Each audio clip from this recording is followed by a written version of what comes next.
Hey people that are interested in cats, the paranormal and things. Now today I'm at Manchester Museum. I'm here as well with Simon. You can just about see him, hold on. No, wrong way. There he is. I hope you enjoyed this little trip around here, and yeah, and I'll talk to you in a bit.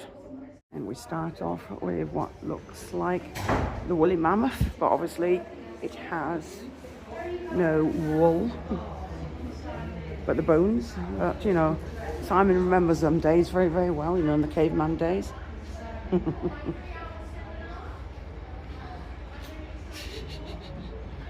But there we go. But I'm assuming it might be something to do with this elephant over here.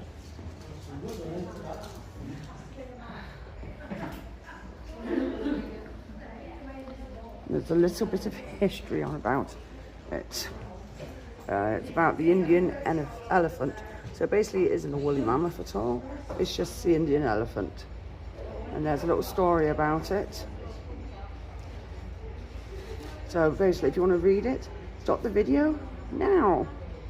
Okay, the part that we've gone to is archaeology. So that's what we've gone to so far. Now I must specify that this museum is free.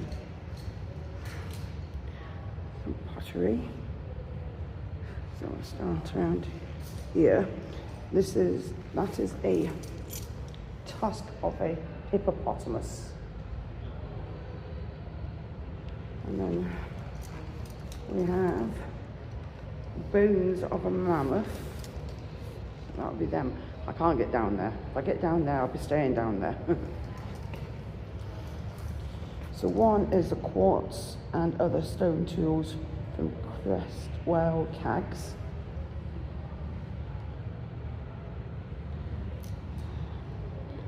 These are all the stones.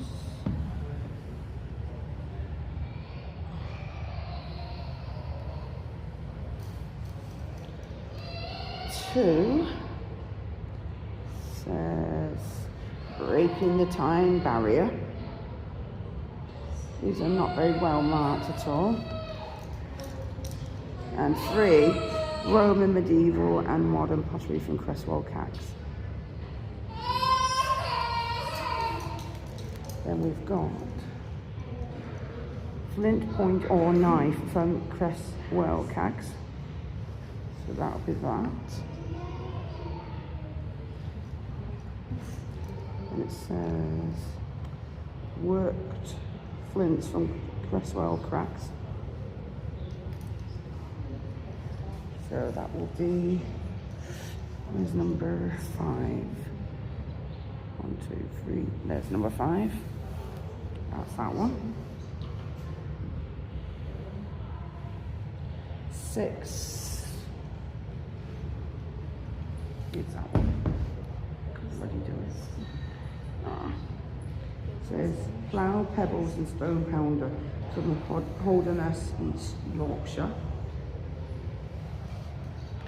And 7.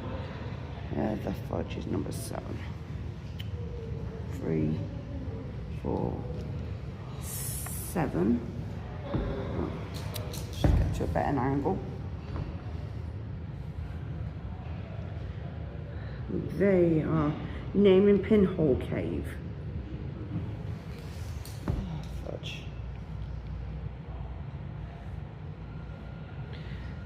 3,000-year-old metalwork hoard from near the River Ribble. That's number 1. So that'll be them.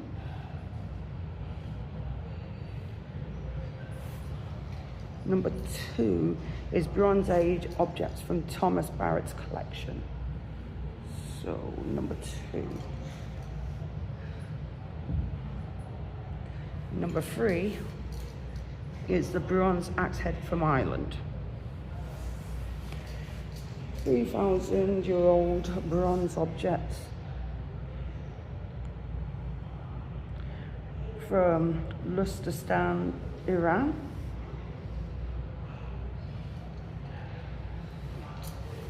There's a few more objects, but I think we're going to go through a few more other objects. Let's see, that looks like a sort of bracelet. No, a necklace, doesn't it? So they're all the same. Some objects down at the bottom, which I am not going anywhere near because I'll stay down there. One, and there is no pointer there. Oh yes, there is. Like Ridek Tomb Group. That's number one. These are all from it. Number two, which is this ring. Gold ring from Crete, or Crete. That's in Greece. So there's the ring. Number three, which of them are the Angolan bronze brooches from Thimbleby. 5. Number 4 has gone missing. Number 5. Billy's and Charlie's.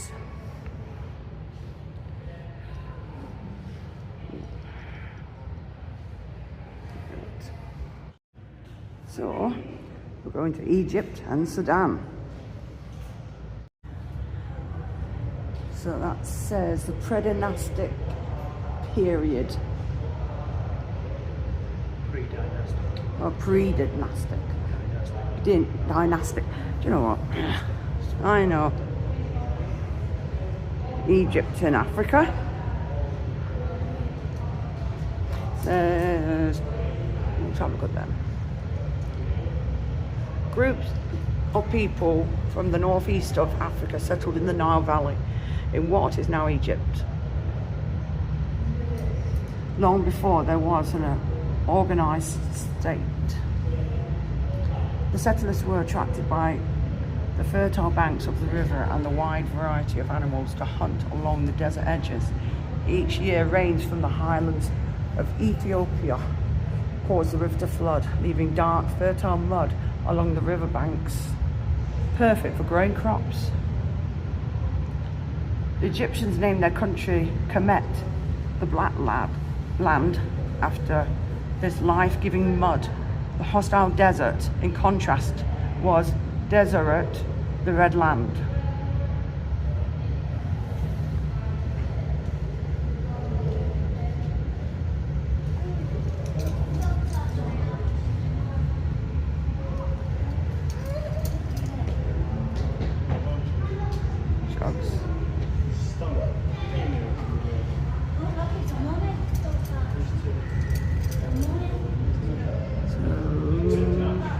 Have a look at number, what's it, 19? 19. Is it 19 or 20? 19. It says flints for rituals.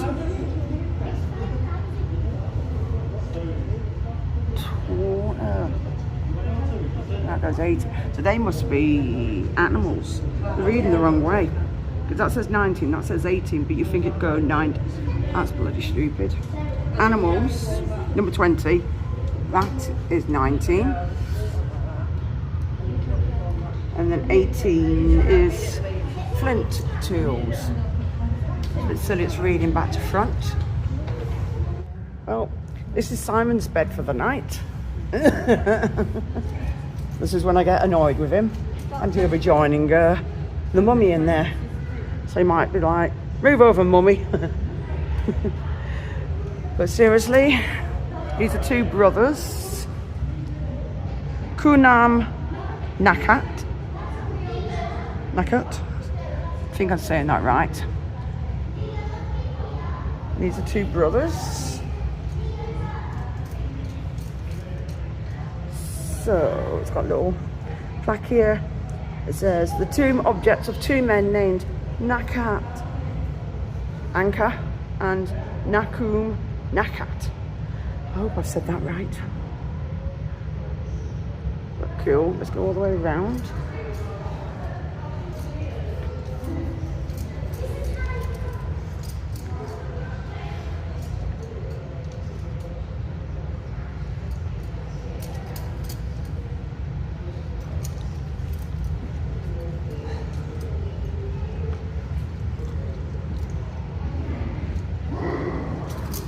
Sorry. Trying to run Simon over. And that's about canosopic chest and jars to the left. I'll look at them in a minute. And then the female statuettes and the model boats. There's the female statuettes. The chest, that would be the chest.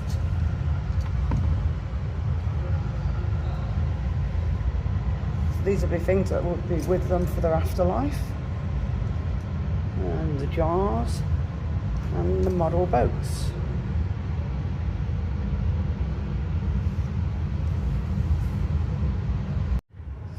So it's the limestone stela of Ramos. And it's senior scribe Ramos lived during. No, it's not C's, because it'd be a different spelling. True. The senior scribe of Ramesses lived during the reign of King Ramesses. So there you go. That's spelled that. So I was right, Ramos. From 1279 to 1213 BCE, and is shown kneeling in the bottom scene.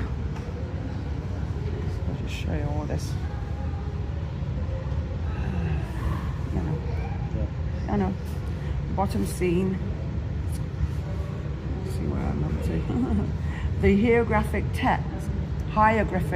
text, is a prayer directed towards the god Plata. Where is it? P-T-A-H. Where is it on there? I can't see it. Fourth line down. And goddess Mat, who are seated before a pile of offerings in the upper scene. So that's that one. Ramos is well known for many surviving inscriptions, and as the senior scribe was responsible for supervising the team of royal tomb builders who lived at Deir el Medina. He was privileged to be able to set up a stela in the temple of the royal master in western Thebes. Modern Luxor. There's another one. Sorry, glasses.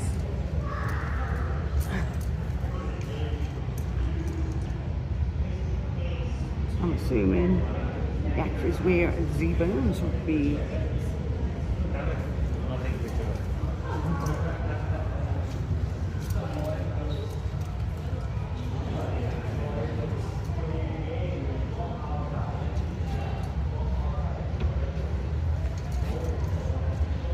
Mummified body and coffins of a woman named Ashura.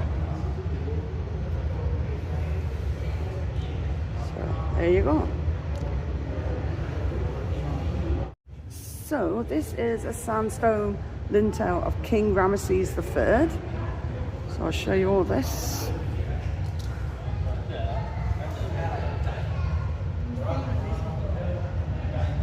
Oh well, this is all done.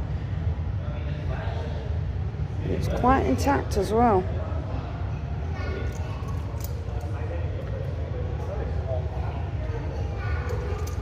In fact, I'll see if I can stand back to show you the entire thing. The camera light here. Yep. How cool is that? So the stone block originally formed part of a doorway in a small chapel built by King Ramesses III. And that was in 1184 to 1153. This here is top of the limestone stela of Princess Isis. See all that? How cool is that?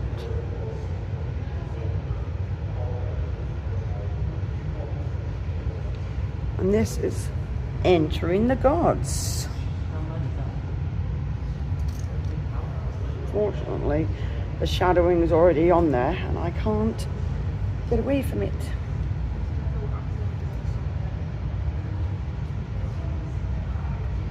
The occupation media. Right, and that's the inner coffin lid of Asura. So there you go. I just love the detailing of this. It's so beautiful. So much time has been put into doing this. I just don't think they never even had anything close to the technology we've got today. So how have they got this all lining and everything exact? It's unbelievable.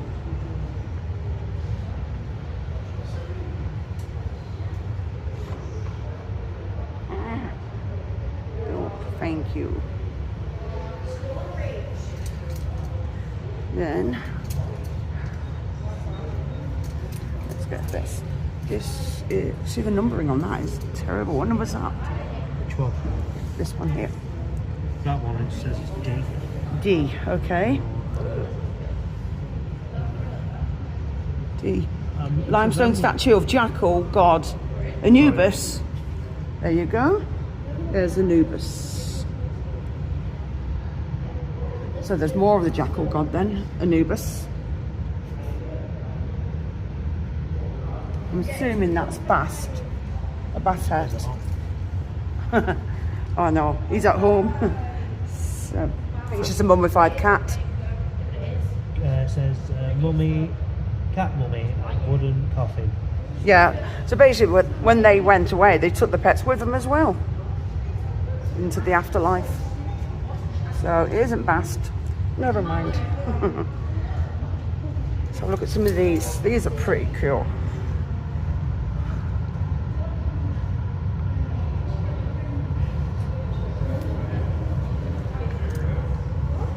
We could spend all day going through all these, and we've got a lot to look at in here. But this is all the decoration. So this is all the stuff that went on them, on the body. So the necklace and wow, got all the little figures. There's loads. It says by the late period of 750 to 30 BC, a standard set of objects was buried with the mummy to ease the dangerous transition into the afterlife. Only the wealthiest in society could afford elaborate decorated coffins and masks. So look at that. Do you get that? Not yet. That is cool as well.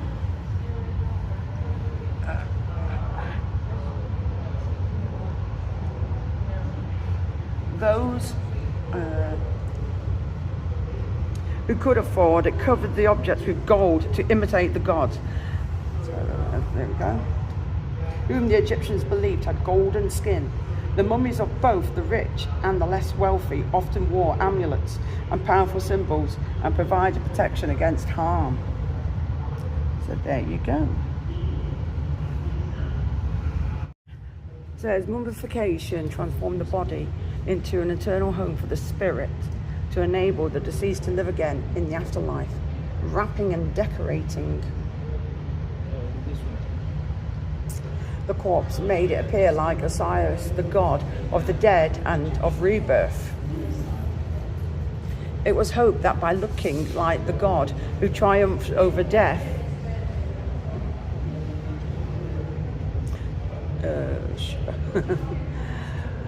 the deceased would be able to repeat his successful resurrection and live forever.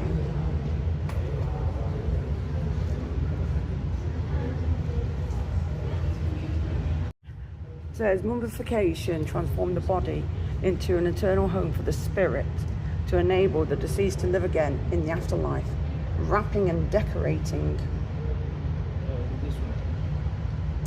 the corpse made it appear like Osiris, the god of the dead and of rebirth. It was hoped that by looking like the god who triumphed over death,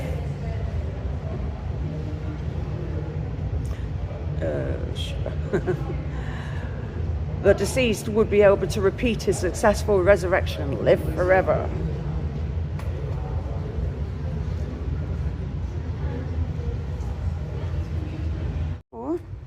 this here is top of the limestone stela of Princess Isis. See all that? How cool is that?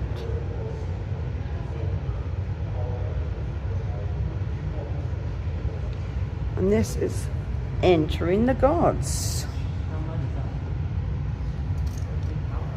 Fortunately, the shadowing is already on there and I can't get away from it.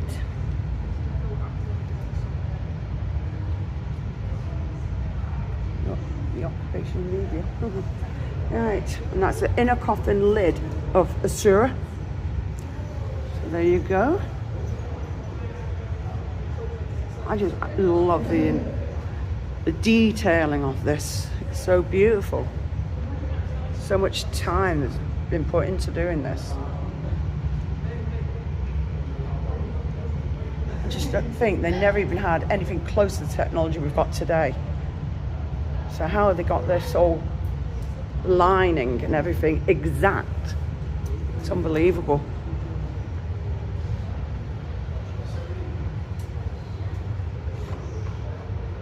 Oh, thank you. Then let's get this. This is, see the numbering on that is terrible. What number's that? Which one? This one here. That one, it says it's D. D, okay. D. Limestone statue of Jackal god Anubis. There you go. There's Anubis. So there's more of the Jackal god then, Anubis. I'm assuming that's Bast, a bass head. Oh no, he's at home. So, is that 7? God, this is so badly detailed. B. B. No, it doesn't say. No, it doesn't. Oh. No. Doesn't say. It says 7. Sacred animal mummies. No, it doesn't. 7's it. Yeah, I'm looking at it now. Then you've got to look at the letter as well. I know. So which one are you looking at? The one in the middle? I was looking at Bast. Oh, I thought it was Bast, B. but it isn't. I think it's just a mummified cat. It says mummy, cat mummy, and wooden coffin. Yeah. So basically, when they went away, they took the pets with them as well into the afterlife. So it isn't Bast. Never mind. Let's have a look at some of these. These are pretty cool.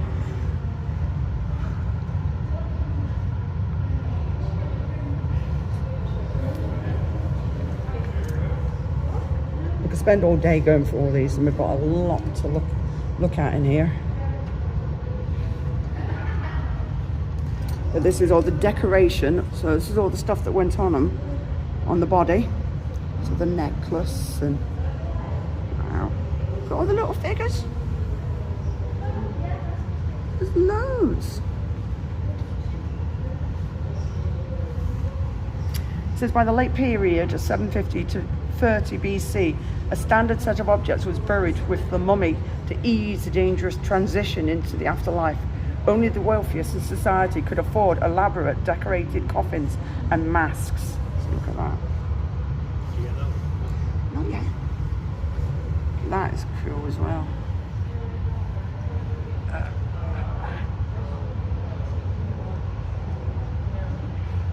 Those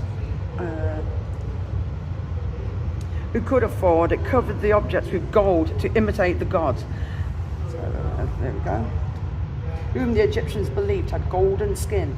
The mummies of both the rich and the less wealthy often wore amulets and powerful symbols and provided protection against harm. So there you go. Right, on to this bit here. It's unnatural history. Tigons are the hybrid animals created by people. So I'll just show you the entire creature. They can only be found in captivity. Lions and tigers have never met naturally in the wild except for a small area of India. Maud arrived in Manchester with her brother Kilo from Desren Zoo, where they were deliberately born and bred.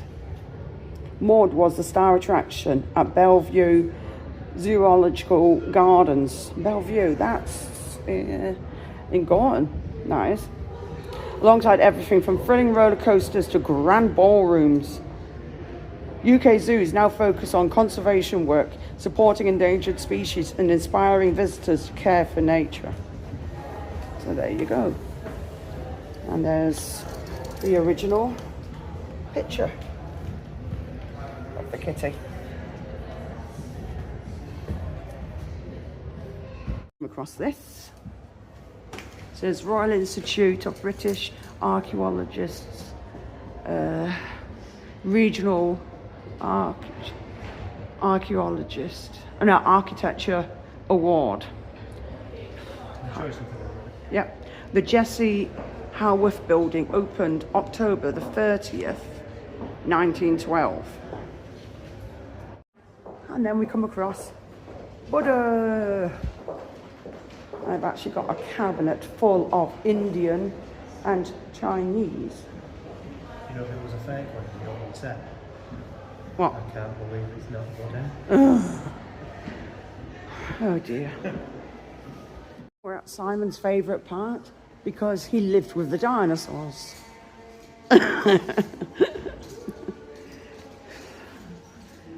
So, this is more for children to look at fossils. Is a fossil always of a whole animal? Possibly not.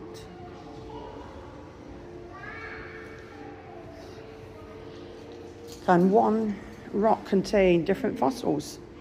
I think it could. Wow, look at that leg. Yep. So that's like that bone there, isn't it? Yeah. Leading neck. That's huge.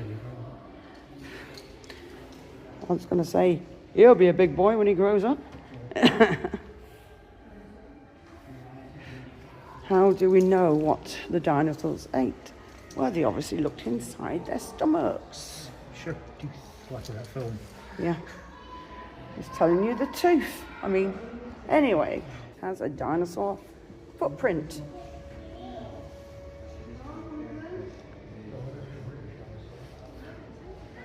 And this one,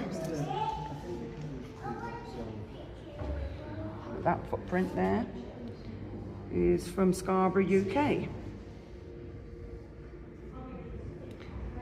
Grallilator footprints. Can't make that one out too well. So I'll get the front view. And then we'll move around.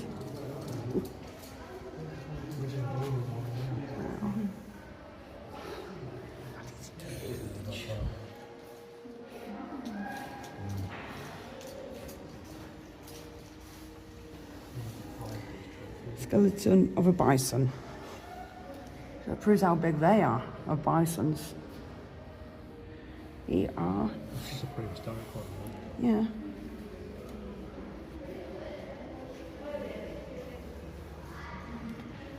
Whew. Some more bones. Ice Age mammals. Wow. Oh, size of that bone.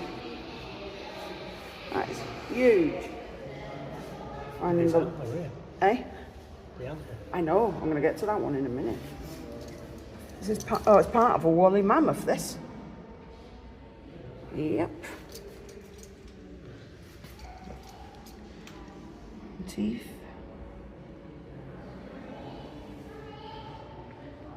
That's just part. The antlers. It goes all the way around. Look at that.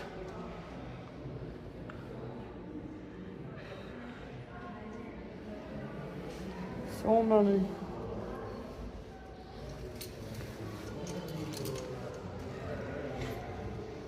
Oh, and that's a deer and wild ox. So that's got that antlers from. tell you that finding the actual signs for some of these, it's a pain in the bottom. This is called an itchy sore. That will be that one at the back there. No, that's the other one. I'm talking about the one at the back. This one here. Itchy sore. Big theatre. Yeah, Icklish sore then. And that's Percy the Plessy sore. But I can't do it all because people stood there, and I'm not going to tell them to clear off because. What's that? Because I'm sure they were named after Ithaca in Greece. All right. Odysseus was from. Yeah, I know, but this was where that was found though, in Port Musgrove, North Yorkshire. That was found. It must have got lost. And this up here, yeah, starts from there, all the way there, and there. And my camera's being a spanner.